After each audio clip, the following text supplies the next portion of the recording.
So this story begins with my entry into the Marine Corps. We'll begin it there. Obviously, the story goes back beyond that. But January 1955, I had been working for about a year and a half at a lumber yard in Garwin, Iowa. Decided that my older brother had been in the Marine Corps during World War II, that I'd enlist. So I did. Went to Des Moines, took the physical, went to Kansas City, took the train from there to San Diego, and began boot camp there in January 1955. Progressed from boot camp to Camp Pendleton for some individual combat training, and then from there to Jacksonville, Florida for an aero course for the enlisted personnel who were going to be in the aviation and the Marine Corps. And my schooling was at Lakehurst, New Jersey as a weather observer. So I became a cloud watcher. I got my orders to Pensacola while I was at Lakehurst and proceeded from there exactly a year after my entry into the Marine Corps to Pensacola. And normally would have been inducted into the Naval Aviation Cadet Program then.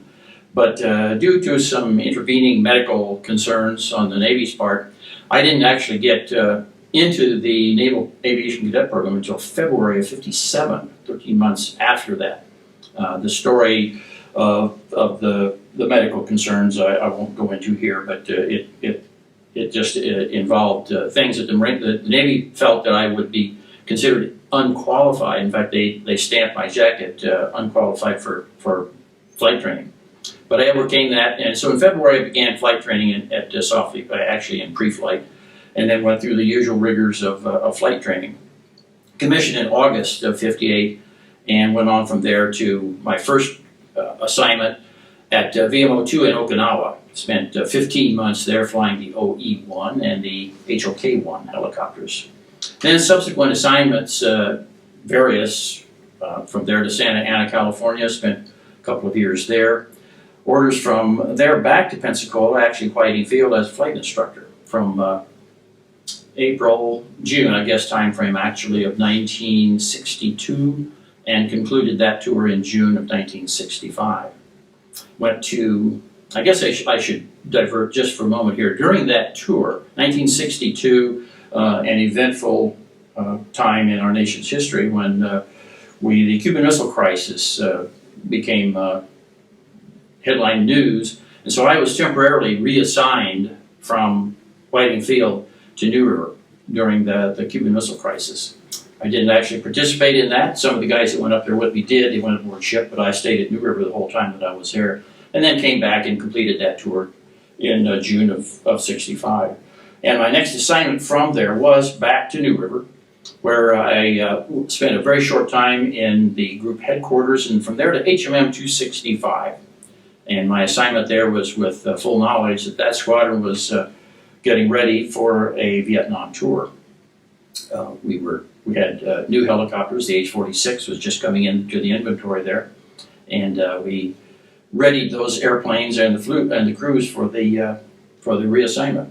So in April of '66, I was on the advanced party, about 6 officers that went to Vietnam directly, made ready for the squadron's arrival there. The squadron came in by ship about a month and a half later, offloaded, and we began our tour at Marble Mountain Air Facility. Actually, I was in the squadron there from that time, June, until only about August of '66. And I was called into the admin one day, and George Cumston, who was in the admin officer, said, "Duane, you're being reassigned." I said, "Well, okay, what this helicopter squad?" "No," he said, "the Marine Corps is bringing back the O-1, the OE-1 that I had flown in Okinawa in 1958, '59, and since you have that flight time, you're being reassigned to that detachment." So I spent from that time, August, until about December of that year as an O-1 doing reconnaissance, artillery support, naval gunfire support, air control, and a very interesting mission. I enjoyed that a lot. So that ended then in January, I think, of '67, when I was reassigned to the group headquarters. And the commanding officer that I had in 265, Herb Mendenhall, had been reassigned to the group headquarters as the group S3. He asked for me, and I was reassigned then to be one of the helicopter fraggers, the folks who took care of the helicopter missions. And I spent the rest of that tour then there in the group headquarters with no flight assignments affiliated with that. So that tour ended. Then this was a 13-month tour, so I guess it must have been sometime in June of 1967. Reassigned back to New River, HMM 162. Spent about a year in 162. The group there organized a new training squadron, HMM T402. So I was reassigned over there as the operations officer and spent the rest of the tour at New River in 402. Now we're up to June of 1970, and it's time for orders again, and I'm going back to Vietnam. I'm going to Vietnam this time on individual orders. The previous tour of 265 was as a group assignment. Individual orders, and on arrival there I was assigned to HMM 364, the world famous Purple Foxes. I had never been associated with the Purple Foxes, had no knowledge of the squadron, but I'm a major now. I didn't mention ranks during the previous, but I have achieved the rank of major, so I'm coming in as a field grade officer. A new experience in the sense that the squadron was largely comprised of young lieutenants, a couple of captains, and then the field grade contingent above that. So it was and I was also coming in with a great deal of H-46 flight time. I had spent the previous 2 years almost exclusively in a training role as an instructor at 162 and then later at HMMT 402. So I came back with a lot of flight time in the helicopter, a very comfortable position because I knew the airplane and was comfortable flying it. So I came back for my second combat tour with a lot of experience and greater confidence, obviously. Confidence goes along with that level of expertise. It was a great tour. I thoroughly enjoyed it. It was a relatively short tour because, once again, I had been in the squadron for about 6 months, and I was reassigned to wing headquarters, much the same sort of assignment that I had with the group as a 265 when I went to the group. From 364, I went to the wing, and here I'm dealing with helicopter frag orders, which are the term we use to describe helicopter missions. And I'm assigning helicopter missions now from the wing headquarters to the groups, and the groups farm those out to the different squadrons. And so that tour ended in 1971. I'll revert back to the 364 tour missions that we flew there. The missions weren't any different necessarily than they were during my first tour in 265. The level of combat had eased somewhat, just by the nature of the war. The forces were being drawn down. There weren't as many of us, although there were obviously just about as many of them, NVA, VC. But missions that we flew there, the reconnaissance missions, the medevac missions, the routine logistics resupply missions, carried over from previous. Highlights of the tour. I feel very fortunate. I was awarded the Distinguished Flying Cross and the Silver Star Medal for missions that I flew in Vietnam during the second tour. Both of those missions, as you might expect, were missions in which we were fired on. We took fire. Both were medevac missions, as it turned out, and very great. This is a very meaningful time to me. Clearly, the first tour was meaningful. The first 265 tour was meaningful just because I was in combat for the first time. It was new. It was an exciting experience. I'm back for the second time now with a different perspective on warfare and on the people that I'm working with. But most meaningful mission, that's a tough question. I'm often asked that by people when the topic comes up, and the missions in which I'm awarded the awards for valor, those are obviously meaningful. I can describe those in great detail. I don't think we need to go into those here, but one mission in particular, that's the mission in which we lost a wingman. Wingman went down in a medevac mission. Co-pilot was killed, and the picture of that mission is fresh in my mind continuously. It's the only time that I actually flew a mission in which someone died who was directly involved in the mission I was involved in. It wasn't in my aircraft, but it was my wingman. That particular mission has been fresh in my mind ever since its occurrence, and I don't remember the exact date. I think it might have been August 4th of 1970. So other missions, clearly other medevac missions, other reconnaissance insert missions, even some other logistic support missions it's a period of time in my life that obviously will be fresh forever. You don't go into combat with the expectation that it's just going to be a cakewalk and and something that comes off without interruption. So I've read other people who have written about this, that it's the World War II group. Clearly their experience in combat defines their life. Vietnam defines my life because of where it was and what we did there, and the people that I was associated with there. It's very, very high on my hit parade. There's a book that was written by a gent named Marion Sturkey. Title of the book is Bonnie Sue. Now, this book was written about the exploits of HMM 265, my first helicopter squadron in the country.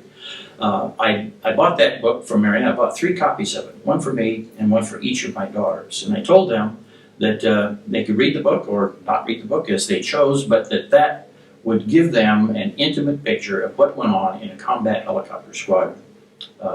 I feel that it does a superb job of defining what we did. And so the events of that book are unique to that squadron, but the same kinds of events occurred in HMM 364. So if you pick up a copy of the book, Bonnie Sue, and say, well, tell me what you did in 364, read that book. The names are changed, the dates and times are changed, but the events are very much the same. It's the same kind of event. 364, the Purple Foxes are infamous, I think. I attend squadron reunions.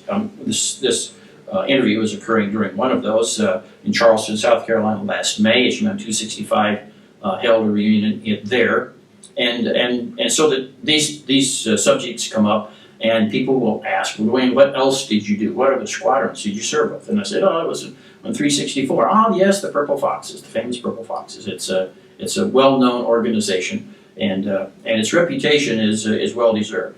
It's interesting that the Papa Smoke organization that I belong to, it's an umbrella organization of many helicopter squadrons. There's some competition, I think, at its biannual events.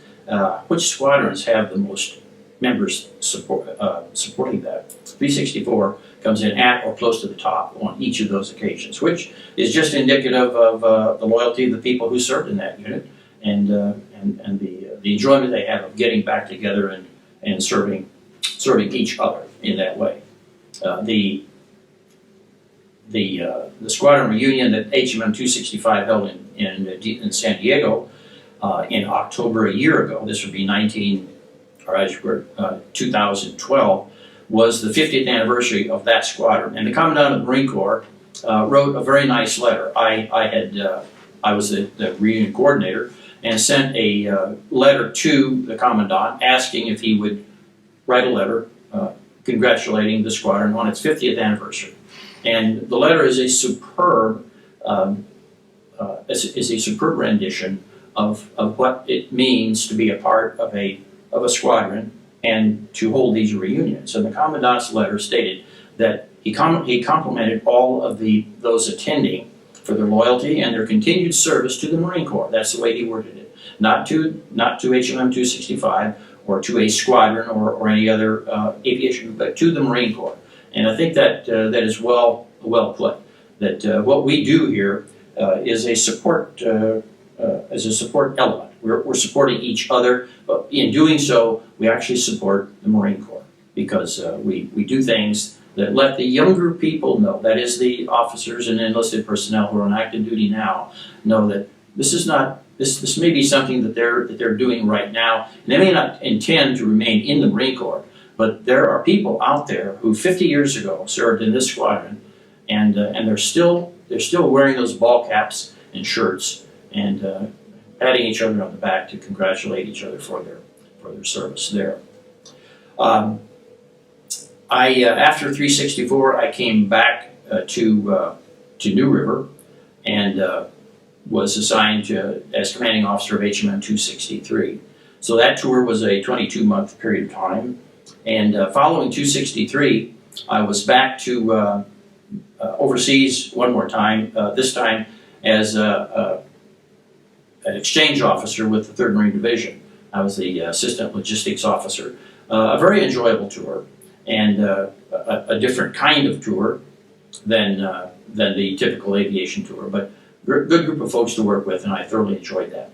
From that tour, I went to Marine Aviation Detachment at Whidbey Island, Washington. Was commanding officer of that detachment, and this is a reserve unit. Spent 2 years there, 22 months actually, as commanding officer of that unit, serving the Marine Corps Reserve. And here again, you have the same kind of organization. All of these gentlemen, enlisted officers, a few women now, as time has gone on, more and more women have come into the organization. And many of them are Vietnam veterans. Didn't happen to serve with any of them in Vietnam, but they're veterans continuing to serve the Marine Corps in a different role as reservists. But that tour was especially enjoyable. Some of the missions that we flew there, of course, were very much independent. The headquarters of the 4th Marine Aircraft Wing, under which this detachment serves, is in New Orleans, Louisiana. So from New Orleans, Louisiana to the Naval Air Station Whidbey Island, Washington is a long, long way. And so we very much ran our own operation out there under the auspices of the wing. A particular mission that I recall there, speaking of most important missions, was again a recovery mission. Helicopters do that with great aplomb. An H-46 had crashed on a glacier in the Cascade Mountains of Washington, and crew members were killed. Helicopter was destroyed. It was laying on the glacier in a national park area, national park, or perhaps another element of the government. But anyway, they wanted that helicopter out of there. The casualties had been removed, but the helicopter was still laying up there on the glacier, and it's the fall, and they know that the winds and winter storms are going to come in and cover that thing up. And this is apparently a popular hiking area, so the agency that wandered off said that they had to be taken out of there. So that particular mission, we flew up, and the Park Service personnel loaded all of the pieces and parts of that H-46 helicopter into slings and used. Now I'm flying the Huey, the UH-1N helicopter. I should mention that. So we're using UH-1 helicopters to pick up elements of that helicopter, and eventually picked up the entire helicopter and carried it out piece by piece and put it on trucks so that we carried it out. Another mission, another recovery mission, because that's the kind of things that helicopters do with such skill. Whidbey Island, a EA-6B airplane had crashed. All 4 crew members were killed in that crash. And once again, the casualties had been taken out, but the airplane was still up there, and the accident board wanted to investigate it. And it was at 8,600 feet, as I recall. So we got the mission of carrying the accident investigation team up there to look over that helicopter and try to make a determination on what had gone wrong, why that helicopter, the AA-6B had gone in. Those 2 missions stand out, but one other mission that I'll mention was a standing mission for ours. The university, Wazoo, Washington State University, had a archaeological dig going on at Ozette on the Olympic Peninsula. And so usually only during the summer, usually about every 2 weeks, we would get a request from the archaeological headquarters saying they needed supplies out there. The only way in was helicopter or hike. Couldn't even get in by boat. The waters offshore were too rough. And so we'd get a mission to haul propane, food, anything that they needed out there to the archaeological dig, and we'd carry out the archaeological artifacts and distribute those to Nia Bay, which is there on the outer edge of the Olympic Peninsula. So those are just examples of the kinds of things that we are able to do in helicopters that I would have been a direct part of, and very, very, very enjoyable, and it gives one a great deal of pride to participate in things of this sort where you're helping out other people. Medevac mission, something where an archaeological dig, anything at all where we can go in and pull people out and help with the mission. I completed my mission at the U.S. Naval War College in Newport, Rhode Island, retired from the Marine Corps in July of 1984.